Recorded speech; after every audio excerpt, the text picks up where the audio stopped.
Hello student, आज के इस वीडियो में हम चैप्टर 11 जो कि है एरिया रिलेटेड टू सर्कल के कॉन्सेप्ट की बात करेंगे और उसके बाद से अगर पॉसिबल होगा तो हम एक्सरसाइज के भी कुछ क्वेश्चन सॉल्व करेंगे।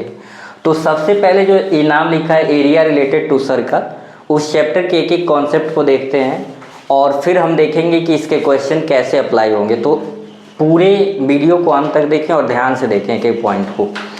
तो चलिए, सबसे पहले चैप्टर जो है एरिया रिलेटेड टू सर्कल, तो कहीं ना कहीं आपको सर्कल का पूरा डिटेल पता होना चाहिए।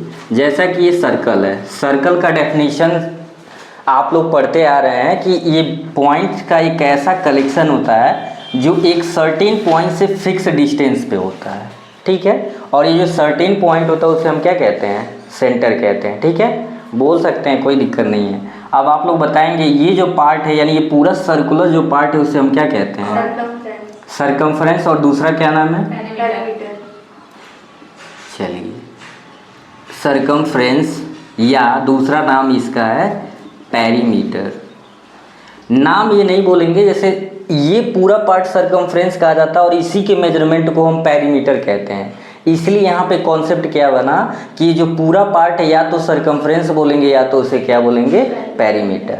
अब यहाँ से आप ये बताइए, ये सेंटर है और सेंटर से होते हुए एक कॉर्ड ड्रॉ करें। आप जानते हैं कि सर्कल को 2 पॉइंट पे अगर कोई कट करता तो उसे क्या कहते हैं? कॉर्ड कहते हैं। डायामीटर भी आपका कॉर्ड होता है, तो ये डायामीटर है। यहाँ से अगर हम ये पूरा पार्ट लें तो इस पूरे पार्ट को हम क्या कहते हैं? डायामीटर कहते हैं। और हाफ पार्ट ले लें, यानी यहाँ से सिर्फ ये वाला पार्ट लें तो इस पार्ट को हम क्या कहते हैं? रेडियस कहते हैं। ध्यान से आप लोग भी देखते रहेंगे। तो इतनी बात समझ आ गई, सरकमफ्रेंस क्या है या पेरीमीटर क्या है। डायमीटर जो होता है सर्कल को 2 इक्वल पार्ट्स में क्या करता है? डिवाइड करता है। और इसी के हाफ पार्ट को, यानी यहाँ जो आर होता है उसे हम क्या कहते हैं? आर जो होता है उसे रेडियस कहते हैं। डी जो होता है उसे हम क्या कहते हैं? डायमीटर कहते हैं। एक चीज़ और यहाँ ध्यान रखेंगे, आर जो होता है डायमीटर के हाफ होता है और यहाँ डायमीटर निकालना होगा तो ये क्या लिख लेंगे? 2r, यानी कि रेडियस का दोगुना होता है। रेडियस का क्या होता है? दोगुना होता है। तो इतना कॉन्सेप्ट बेसिक था जो कि आपको सर्कल से रिलेटेड जानना था और आप जानते भी होंगे, जस्ट रिवीजन के लिए हो रहा है। फिर अगला जो है इससे नोट हम लिखेंगे। नोट मतलब इससे रिलेटेड और आगे फॉर्मूले लिखेंगे। सबसे पहला पेरीमीटर या सरकमफ्रेंस। पेरीमीटर या सरकमफ्रेंस पूछा जाए ऑफ सर्कल तो ये क्या होता है बाबू? 2 पाई आर। दूसरा आपसे पूछा जाए area of circle. Area of circle क्या होता है? पाई आर स्क्वायर। आर आपको पता है रेडियस है, लेकिन यहाँ पे अगर हम बात करें, क्या बात करें? अगर हम पूछे पाई की वैल्यू तो पाई की वैल्यू 180 डिग्री लेते हैं अगर डिग्री में लेना है, और बाकी पाई की वैल्यू 22/7 होता है या 3.14। तो क्वेश्चन में अगर कुछ नहीं देगा तो आप 22 क्या लेंगे? 7 लेंगे।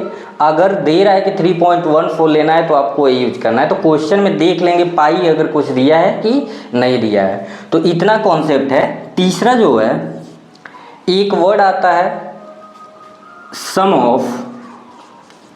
Of all interior angle of क्या होगा? सर्कल। कितना होता है? 360। जो इंटीरियर एंगल का सम एक सर्कल का होता है वो कितने डिग्री होता है? 360 डिग्री होता है। तो आपने यहाँ 3 जो पॉइंट्स थे इंपॉर्टेंट वो देख लिया। चौथा जो है सबसे इंपॉर्टेंट है, एक वर्ड आता है क्वाड्रेंट। तो लिखेंगे number of quadrant, number of in the circle. आप बताइए, आप लोग कितने होते हैं? 4 क्वाड्रेंट होते हैं। कितने होते हैं? 4 क्वाड्रेंट्स। अगर नीचे शायद दिखाई नहीं दे, यहाँ पे दिखाई दे रहा है? ओके, तो यहाँ पे बना देते हैं हम। ये देखिए, इस तरीके से ये जो लाइन रहेगा एकदम सेंटर में होगा। मतलब क्वाड्रेंट आप पढ़े होंगे तो क्वाड्रेंट ये हो गया 4, यानी एक सर्कल में कितने क्वाड्रेंट बन रहे हैं? 4। और क्वाड्रेंट, क्योंकि 4 इक्वल पार्ट को हम क्वाड्रेंट, यहाँ पे 4 इक्वल पार्ट बनता है, यानी पूछा जाए क्वाड्रेंट के एंगल कितने डिग्री के होते हैं, तो हर एक क्वाड्रेंट में 90 डिग्री, रेडियस के द्वारा कितने डिग्री का एंगल बनता है, 90 डिग्री का बनता है। ठीक है, तो ये सर्कल से रिलेटेड बेसिक कॉन्सेप्ट है जो आपको क्या करना है, अच्छे तरीके से नोट कर लेना है। तो आपसे पूछा जाएगा पेरीमीटर तो 2 पाई आर बताएंगे, एरिया पूछा जाएगा तो बोलेंगे पाई आर स्क्वायर, ज़रूरत पड़ने पे पाई की वैल्यू 180 होता है। वैसे इस चैप्टर में तो ये यूज़ नहीं होगा, ज़्यादातर यूज होगा 22/7 या आपका क्या होगा 3.14। और फिर sum of all interior angle of circle 360 degree होता है। और कितने क्वाड्रेंट होते हैं, तो 4 होते हैं। अगर कभी भी पूछे एरिया ऑफ क्वाड्रेंट तो एंगल नहीं देगा, एंगल आपको कितना लेना रहेगा, 90 डिग्री। तो इसे बढ़िया से नोट कर लीजिए वीडियो को रोक के। फिर हम चलते हैं 2-3 और कॉन्सेप्ट है उसे सीखेंगे, फिर आगे चलेंगे। जो हमारा नेक्स्ट टॉपिक है वो है सेक्टर ऑफ द सर्कल। तो सबसे पहले समझते हैं सेक्टर फॉर्म्ड कैसे होता है, और जो इस चैप्टर में आपको निकालना है वो एरिया है। ठीक है, ध्यान दीजिए सभी लोग इधर। तो सेक्टर फॉर्म्ड कैसे होता है, देखिए एक सेक्टर जो होता है, ये आपको पता है सर्कल का सेंटर होता है। बारिश आने लगा क्या? Yes sir. चलिए ठीक है, अच्छी बात है। यहाँ पे क्या है आपका, ये रेडियस हो गया, और ये जो पार्ट है इस पार्ट को हम क्या कहते हैं, आर्क कहते हैं। तो एक ऐसा एरिया जो सर्कल के रेडियस और उसके कॉरस्पॉन्डिंग आर्क के द्वारा फॉर्म्ड होता है, उसे हम क्या कहते हैं, सेक्टर कहते हैं। क्या कहते हैं उसको, सेक्टर कहते हैं। अब ये बताइए ये वाला पार्ट और ये भी, तो अगर इस पार्ट को आप छोड़ दो, ऊपर वाला भी देखो तो वो भी तो सेक्टर ही हुआ, क्योंकि वो भी आपका क्या हो गया, ये रेडियस और ऊपर वाला भी आर्क है। ये छोटा है तो माइनर आर्क बोलेंगे, बड़ा रहेगा तो मेजर आर्क। अब यहाँ पे हमने समझा जो ये माइनर आर्क है क्योंकि छोटा पार्ट है, तो माइनर आर्क और ये जो रेडियस के बीच में बना होता है इसे बोलते हैं माइनर सेक्टर। क्या बोलते हैं इसे, माइनर सेक्टर। जो माइनर आर्क और इस रेडियस के बीच में बना, इसलिए इसे माइनर क्या बोलेंगे, सेक्टर बोलेंगे। और ये मेजर आर्क हो गया तो इसे मेजर सेगमेंट बोलेंगे। क्या बोलेंगे, ये हो जाएगा मेजर सेक्टर। सेगमेंट अभी आगे पढ़ना है तो आगे उसके बारे में बताया जाएगा। ये अभी क्या है आपका, ये सेक्टर है। सेक्टर क्यों बोल रहे हैं, रेडियस और आर्क के बीच में जब फॉर्म्ड होगा तो वो आपका क्या होगा, सेक्टर होगा। अभी आगे बताया जाएगा जब कॉर्ड और आर्क के बीच जो बनेगा उसे क्या कहेंगे, सेगमेंट कहेंगे। तो यहाँ से 2 फॉर्मूला बनता है, यहाँ से बनता है एरिया ऑफ सेक्टर। क्या बनता है, एरिया ऑफ सेक्टर। तो अब ये बताइए, ये जो दोनों रेडियस के बीच में बना हुआ एंगल है उसे थीटा से रिप्रेजेंट करते हो। वैसी बात है, रेडियस बनेगा, आर्क के बीच का जो स्पेस होगा कोई ना कोई एंगल होगा तो उसे एंगल बोलते हैं। तो एरिया ऑफ सेक्टर जो होता है θ/360 इंटू पाई आर स्क्वायर। इसके अलावा क्वेश्चन में और भी पूछ देता है length of arc, length of arc. तो लेंथ ऑफ आर्क जो होता है θ/360, और वो भी सी बात है कि पेरीमीटर का एक पार्ट होता है, इसका ही तो पार्ट एक आर्क होता है, तो इसलिए यहाँ पे क्या जाता है 2 पाई आर। और ये पहले ही बताया जा चुका है कि पाई की वैल्यू आपको क्या लेनी है, तो इसे भी नोट कर लीजिए। अब आपको हम ले चलते हैं सेक्टर की तरफ। तो आगे जो टॉपिक हमारा है सेगमेंट। अभी हमने सेक्टर पढ़ा, अब देखेंगे सेगमेंट को। तो सेगमेंट क्या होता है समझ लीजिए, फिर इससे रिलेटेड कॉन्सेप्ट को समझेंगे।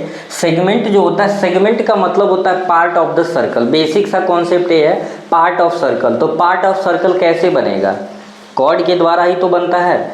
तो यहाँ समझ लेंगे, ये आपका कॉर्ड है और ये आपका, ये सेंटर आपका हो जाएगा, ये आर्क है। तो area formed between chord and corresponding arc of the circle is called segment. Sorry, क्या बोलते हैं इसको, सेगमेंट। तो अगर आप पूछे बाबू ये बताइए पार्ट, तो इसे क्या बोलेंगे, माइनर सेगमेंट। और इस पार्ट को क्या बोलेंगे, मेजर सेगमेंट। अब इसमें एरिया जब आपको निकालना होगा, चाहे माइनर का चाहे मेजर का, तो क्या यूज़ करना पड़ता है। अब ध्यान से यहाँ पे ही कॉन्सेप्ट बिल्ड करना है। देखिए यहाँ अगर हम एक इसे रेडियस को भी मिला दें तो ये पूरा पार्ट, यहाँ मैंने जो लाइनिंग आगे आप ध्यान से देखें, ये पूरा पार्ट जो बन रहा है इससे, ये पूरा पार्ट यानी कि OABC, ठीक है। ये पूरा part O A B C जो बना, ये बना आपका माइनर सेक्टर। मैं इसलिए ये बात समझा रहा हूँ कि जब आपको ये इस पार्ट का ये जो है, ये जो मैंने लाइन अभी ड्रॉ किया, ये पार्ट बोला जाता है माइनर सेगमेंट। तो इसका एरिया निकालना होगा।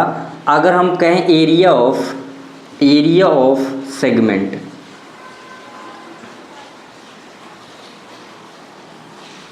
एरिया ऑफ सेगमेंट का फॉर्मूला क्या होता है? एरिया ऑफ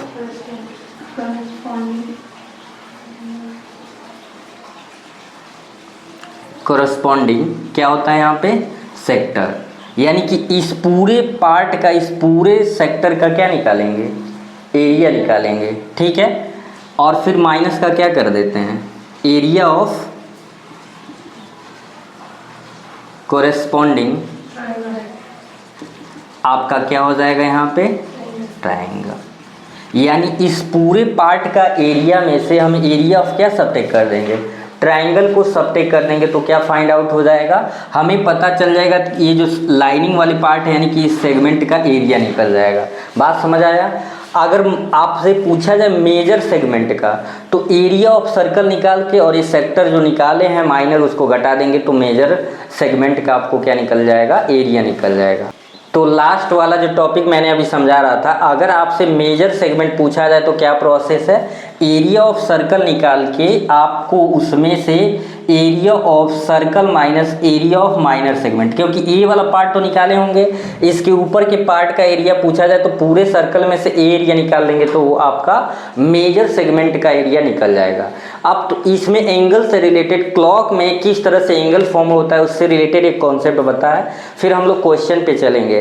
तो समझते हैं कि क्लॉक में जो आपका मिनट हैंड है और जो आर हैंड है उसके द्वारा एंगल कैसे फॉर्म्ड होता है। बहुत बच्चों को कन्फ्यूजन रहता है, तो ये ध्यान से समझ लेंगे कि क्वेश्चन जब आप लगाएं तो कोई भी क्वेश्चन डाउट ना रहे। तो इसे नोट कर लीजिए। और जो हमारा कॉन्सेप्ट लास्ट बचा है कि जो क्लॉक में आपका एंगल फॉर्म होता है मिनट हैंड और आर हैंड, तो उसको समझ लेते हैं। तो इस चैप्टर का जो लास्ट कॉन्सेप्ट है, कोई दिक्कत है क्या? ठीक है। तो इस चैप्टर में जो हमारा लास्ट कॉन्सेप्ट था वो एंगल से रिलेटेड है। बच्चे बहुत ज़्यादा इस पर कंफ्यूज होते हैं, तो ध्यान से समझ लेंगे।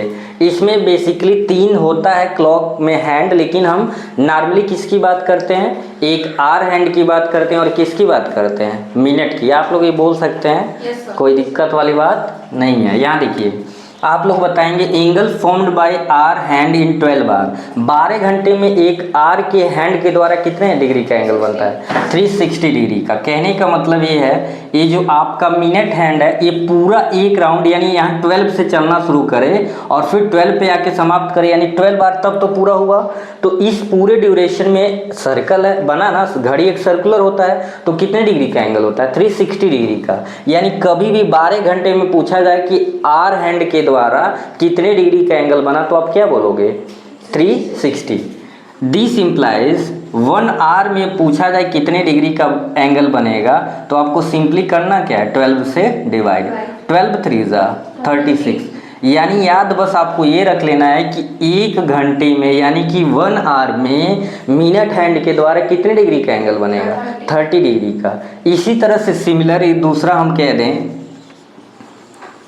Angle formed by minute hand in 60 minutes. बताओ कितने डिग्री का एंगल बनेगा? 360 डिग्री का। सिमिलरली कॉन्सेप्ट वही है, क्योंकि जो मिनट हैंड होता है वो 60 मिनट में एक पूरे सर्कल का राउंड कंप्लीट करता है। यानी मिनट हैंड यहाँ पे फिर चल के यहाँ पे आए तो एक राउंड बोलेंगे, इस टोटल ड्यूरेशन में वो भी 360 का डिग्री का एंगल करेगा। लेकिन इसमें आपसे पूछ लिया जाए, ये नहीं कह दे कि 1 मिनट में फिर वही 30, नहीं, ऐसा नहीं है। ये 60 मिनट में नहीं कवर कर रहा है, तो 1 मिनट में कितना होगा? क्या होगा बाबू, आप लोग बताओ? 360 को किससे डिवाइड कर देंगे? 60 से। तो ये डिवाइड करेंगे तो कितने डिग्री का एंगल बनेगा 6। तो आपको याद रखना है कि 1 आवर में कितने डिग्री का एंगल बनेगा 30 डिग्री का, और 1 मिनट में कितने डिग्री का एंगल बनेगा तो 6 डिग्री का एंगल बनेगा। तो मैं उम्मीद करता हूँ कि आपको जो भी इस चैप्टर में कॉन्सेप्ट बताए गए हैं, चाहे वो सर्कल से रिलेटेड हो या एरिया बताया गया सर्कल का, पेरीमीटर, फिर सेक्टर बताया गया, सेगमेंट, और लास्ट टॉपिक था एंगल आर हैंड के द्वारा और मिनट हैंड के द्वारा कैसे फॉर्म्ड होता है और कैसे उसे निकालते हैं। तो अच्छे से लिख के नोट बनाना है, क्योंकि बिना नोट बनाए आपको अच्छे से कॉन्सेप्ट समझ नहीं आएगा। तो आप अपने खुद लिखिए और नोट बनाइए। तो ये सारे कॉन्सेप्ट अच्छे से समझ लीजिए, फिर हम लोग चलते हैं क्वेश्चन को सॉल्व करते हैं।